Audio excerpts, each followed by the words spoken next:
Hi, I'm David Huboi. I'm chairman of the Green Business Committee of the San Benito County Chamber of Commerce. Welcome to Going Green TV. This television show is sponsored by the Chamber to promote environmental sustainability for future generations. My guest today is Sharon Sarris, and she's founder and co-chair of the Monterey Bay Electric Vehicle Alliance. And our topics are the status of electric vehicles and charging stations for our region, and the challenges for implementation and what lies ahead. Welcome on our show, Sharon. Actually, you're a repeat guest, so welcome back on our show. Thank you very much for having us tonight. It's great to have you here. Yeah. Representing the Monterey Bay Electric Vehicle Alliance. Great. And a little background on Sharon, and she's also the owner of Green Fuse Energy since 2001. And prior to that, you were the General Motors on a team that launched the General Motors first electric vehicle, the EV1, is that correct? That's right. Yeah. And then you co-founded the Monterey branch of the U.S. Green Building Council, worked with neighboring cities and counties to implement green building policies, something close to my heart as an architect, yes, as you know.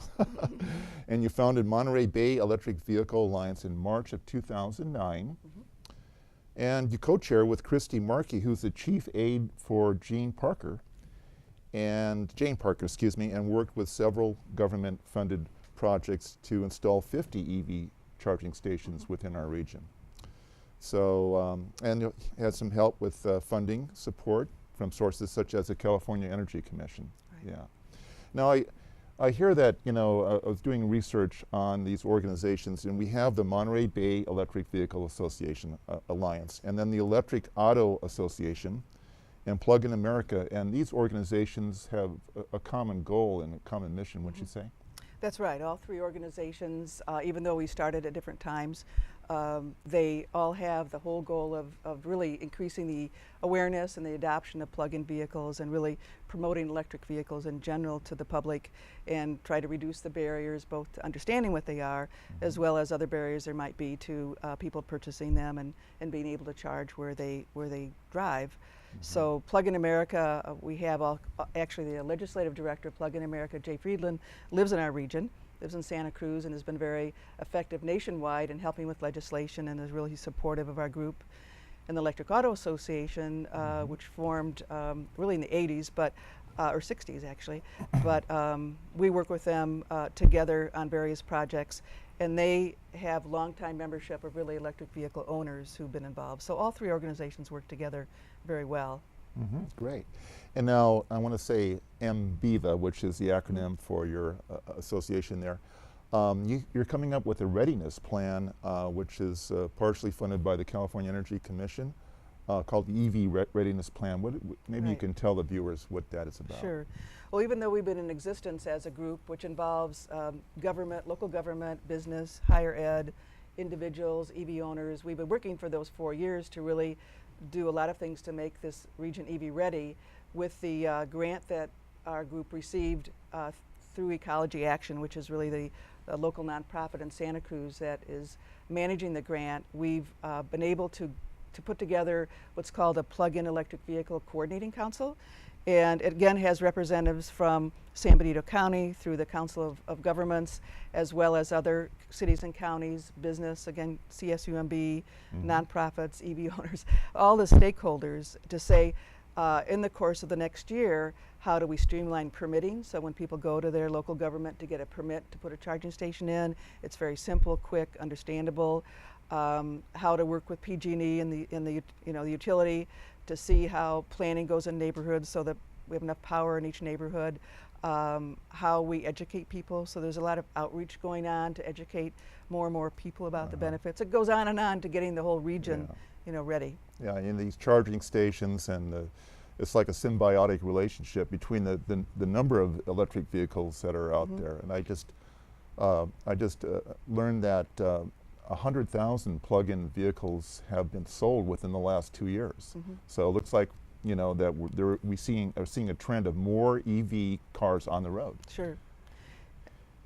And speaking of electric vehicles, I think maybe we should talk a little bit about electric vehicles. I know the Sierra Club and Ecology Action, when I attended National Plug-in Day at Santa Cruz, what a wonderful day that was. I know they have they have a presence there. And the Sierra Club, they publish a guide to electric vehicles. Right.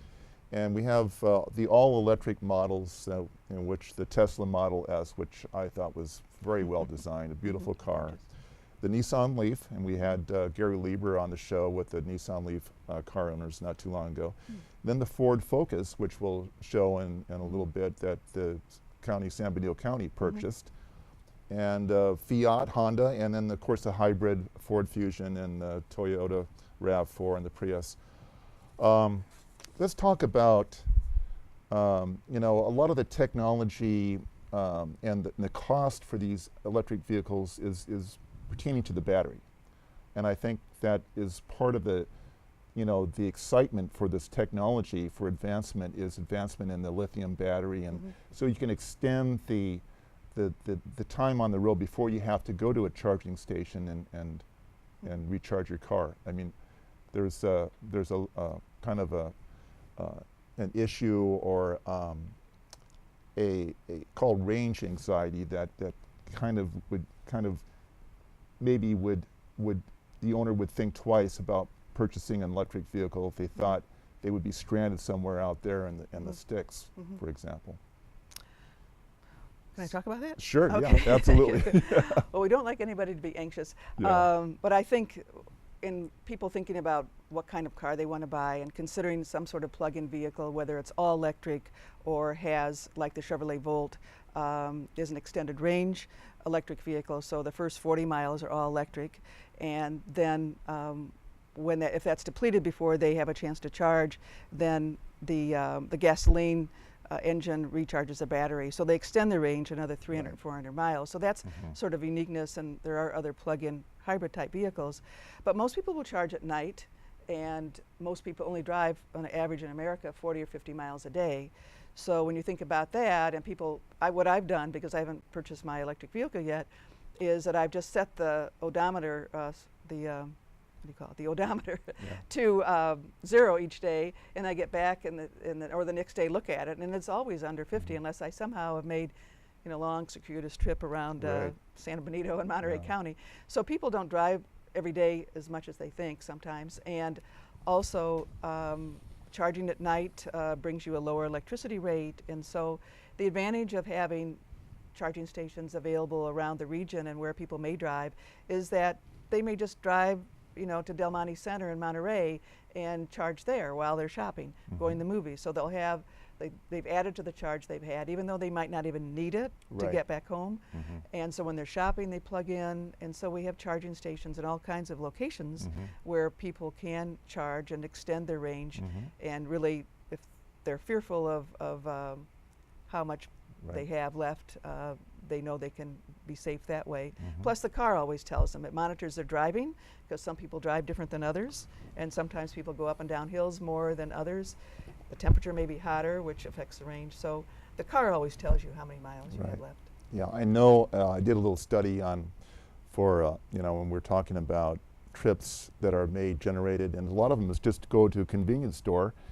And in reality, I mean, as you say, many car owners just drive it to work and back less than 40 miles or 50 miles a day. It's really commonplace. Maybe, and I know that, you know, like the Honda Fit EV gets 82 miles in a single charge, and there's equivalent of 182 miles per gallon of gas. Especially I guess there's cost benefits if the charging station is solar powered.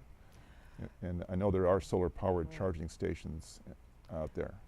Right. What usually happens, or what we see happening, is that people in this area who have solar on their homes sometimes then add solar panels to allow, you know, more power to be generated by the sun.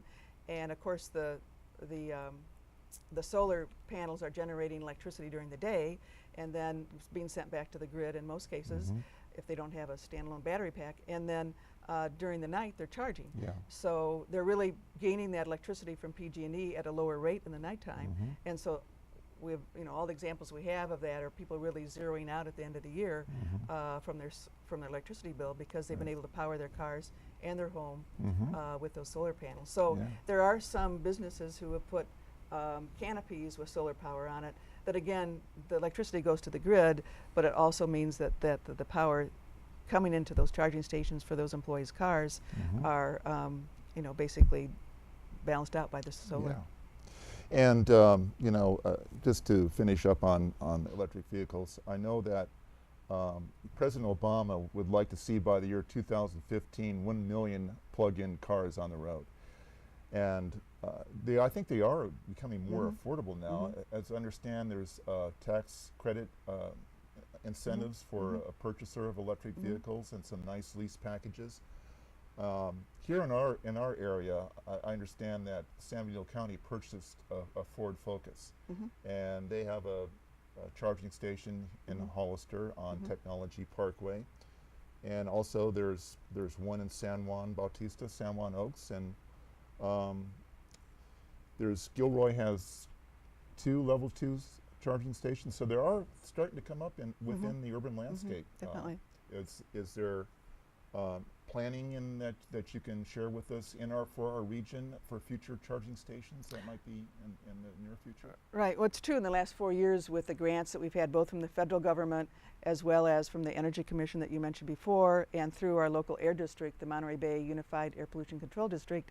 There have been funds to defray the cost of installation and charging stations for public use, and so that really amounts to more than 60. And with Santa Cruz, the city of Santa Cruz also putting a number of more charging stations downtown, including one on the wharf. You know, we're going to see probably the next few months about 70-some charging stations available in the 3-county region. And for the most part, they're free for now. In some cases, in any case, the property owner can basically decide if they want to impose a fee. For most of the charging stations are that way, and most of those are free right now. But so you really have an advantage to use them, to encourage people to purchase electric vehicles and know that they'll be able to really take advantage of these public charging stations. Yeah. And there's other features that are associated with the cars and regions and planning. I know in the town of Los Gatos, I read recently that they did a study from April 1 to April 30 that 41 to 60 electric vehicles use the charging stations that they have in their area, and the town council just passed a resolution, went 4-0, to restrict parking at EV charging stations for EV cars only. And you also have carpool lanes now that are EV cars owners right, with one passenger you can use. Yeah. With your group, the BIVA, for maybe the challenges of you know, when you approach a city like City of Hollister or you know, San Juan Bautista, what are some of the challenges that you deal with local governments to get them to adopt a charging station for the area? And you talk with about that. The state and federal grants we've had, we've approached many of the city and county governments in the region, and many of them are using those grant funds to provide charging stations, and that as well as for other businesses and so on. They're not all in public agency parking lots, but the challenges for that sometimes is just educating any decision maker. How do they want to do it? And of course, with the charging stations that we've installed through our grants, as I mentioned, you can impose a fee at any time. So the fact that people are using them, the city and the owners can, you know, either make money on them or at least compensate for the electricity they've provided. So it really is a service, and as in the case of San Benito County, those are city vehicles, and many city and county vehicle organizations are now getting funding or changing over their fleet from gasoline-powered cars to electric. So they're really helping meet their climate action goals, reducing the greenhouse gases that their vehicles are emitting. But also, just a side note, the whole process of when someone buys an electric vehicle, they put a charging station in their house and have to get it permitted, and so we want to streamline permitting in those city and county governments as well. How have you made some accomplishments there in the permitting, streamlining the permitting process? It's coming. I know we did a study a couple years ago, and every city and county described their process. We did find that when we really went to install charging stations, it was often different, and the fees have changed. So with that readiness grant, we're going back to all the cities and counties and really seeing if we can't come up with a more common system and realistic fees and so on. Great, great. So a lot of what you're when you approach a city agency is to let them know that there is grant money available, yes, and there has been. there's been a lot of progress made in that respect. Let's talk a little bit about the new types of charging stations. I understand, and you brought an example of the connector with you here. You can show how that works. This is yes, we talk about level 1, level 2, and also DC fast chargers as the types of charging that's available. Most people can just charge at home or on any standard outlet. It does take longer because it's 110, 120 volt. But so most people and all the charging stations that we've been involved with also then have a 240 volt, which is called level 2. And that's an example of the connector. You can see this one has a number of ports because they are wireless, they connect, they have a lot of data transmission. So not only are you taking this off the stand of the charger and plugging it into your car, which therefore fits, you are the owner of the charging station can collect data, how often it was used, how much electricity was used, how many greenhouse gas emissions were avoided by that. They can write little messages on the unit, and it is very friendly in that sense between the owner of the station and the user. Every automaker except Tesla has adopted this type of charging unit. So it's called J1772. But Tesla's different. They started their planning earlier. So Teslas all have adapters that they can get so they can use these charging stations that we have in the region. Yeah, I understand that Tesla is planning on 50 charging stations to be aligned along Highway 101, and they're free to Tesla car owners. Yeah. Wow. So so the level 2, or there's superchargers, DC fast chargers. What level would they be? So you have level 1, level 2, and level 3. Is that correct? The level 3, forgetting Tesla for a moment, is a DC as opposed to AC alternating current, and those are the most ones that have become prevalent, or starting to become prevalent across the country. Is the DC fast charger. The supercharger, well, because of the terminology at Tesla, they'll be putting in ones that are more than 450 volts to really do the supercharge. Oh, I see. Well, the more power, the quicker the faster, charge, the faster the charge. Yeah. 20 minutes for a charge for 80% of a charge usually. Well, great. You know, I I apologize if I'm going back here, but I have on my notes here to talk a little bit about the Chevrolet Spark EV. Is there something?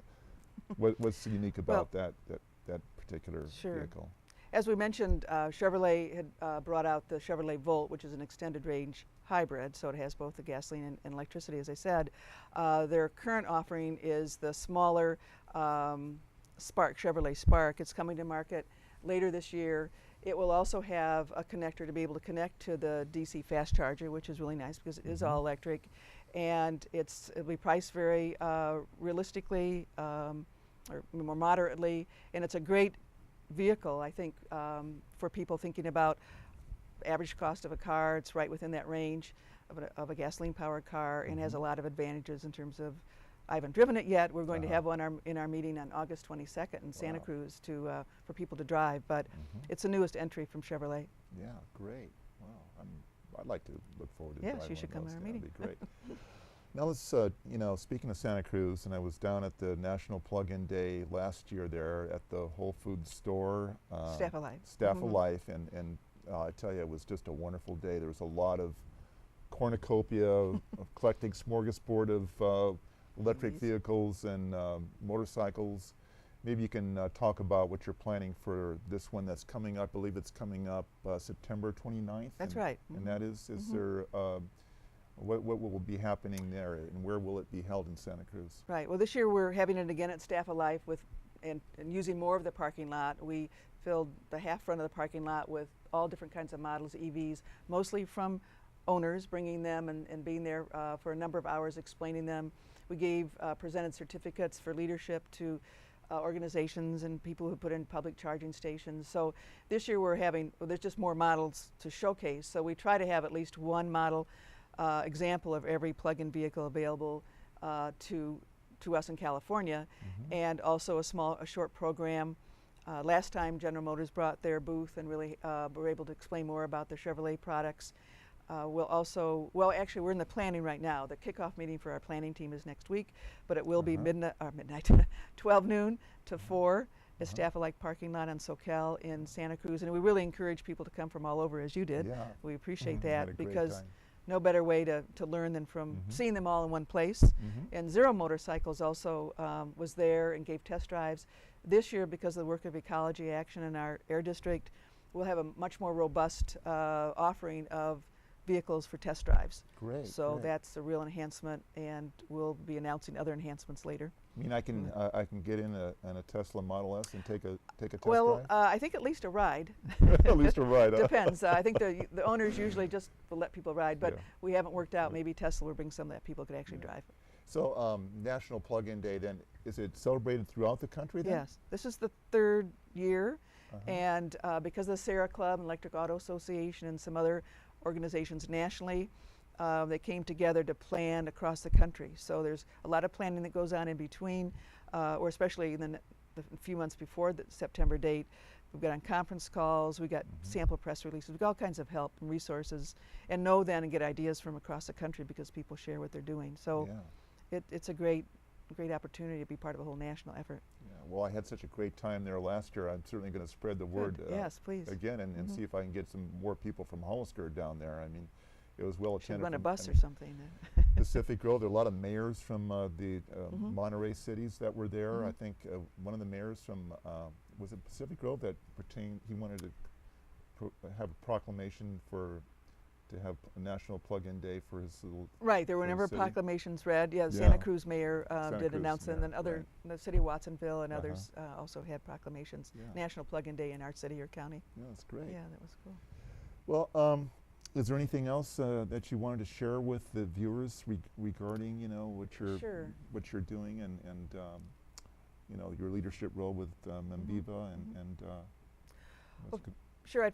First of all, I'd say that because of a lot of support from our air district and Ecology Action, we, as a project Ecology Action, and MBIVA is able, or actually Ecology Action is leading the effort to provide workshops in the different counties. So in the evening, like last night was our first one from 5 to 6:30 in Santa Cruz, where we had an overview presentation about EVs and certainly much more detail we're able to do here.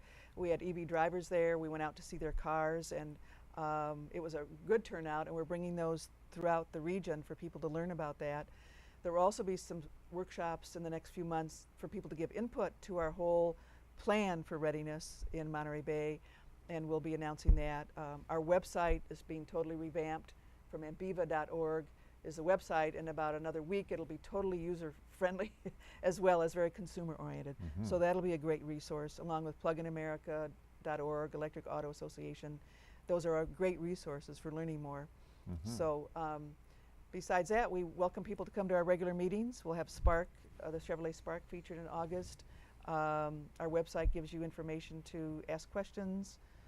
Rotary clubs that want us to speak, other organizations. We love to, businesses, for example, Driscoll's is installed 2 charging stations in Watsonville at one of their headquarters for employees, and they want to give a workshop to employees so they know more about them. Workplace charging is very important because all you need is a standard outlet. You're there 8 hours anyway, and you can charge your whole car and in that whole time. Great. So. Well, I appreciate the emails that I get, and I pass them along to the other members of the Green Business Committee, and I'll be looking forward to getting the information about these future workshops. For the viewers, is there a website address that they may want to go to find out more about charging stations and electric vehicles? www.mbeva.org, Monterey Bay Electric Vehicle Alliance, the initials. That's a great place to start with lots of links. Great. Well, thanks a lot, Sharon. Very and welcome. Appreciate all the great work that you're doing for electric vehicles and promoting charging stations for our region. Thank you very much for having me. You're very welcome.